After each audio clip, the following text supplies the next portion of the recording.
भंडारा जिल्ह्याला दिनांक 18 जुलै 2024 रोजी पावसाचा ऑरेंज अलर्ट आणि 19 जुलै 2024 रोजी पावसाचा रेड अलर्ट जारी करण्यात आला आहे।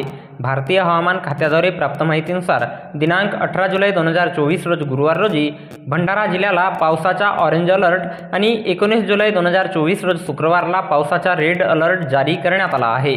भंडारा जिल्ह्यात बहुतांश ठिकाणी विजेच्या चकमकीसह मुसळधार ते अतिमुसळधार स्वरूपाचा पाऊस होणार असल्याचा अंदाज व्यक्त करण्यात आला आहे। भंडारा जिल्ह्यातील विविध ठिकाणी दमदार पावसाने हजेरी लावली असून रखडलेल्या शेती कामांना आता वेग आला आहे। तर हवामान विभागाच्या वतीने भंडारा जिल्ह्याला दिनांक 18 जुलै 2024 रोज गुरुवार रोजी ऑरेंज अलर्ट आणि 19 जुलै 2024 रोज शुक्रवार रोजी पावसाचा रेड अलर्ट जारी करण्यात आला आहे। भंडारा जिल्ह्यातील नागरिकांनी याची नोंद घ्यावी असे आवाहन जिल्हा आपत्ती व्यवस्थापन अधिकारी भंडारा अभिषेक नामदास यांनी दिनांक 18 जुलै 2024 रोज गुरुवारला दुपारी 2:30 वाजता केले आहे।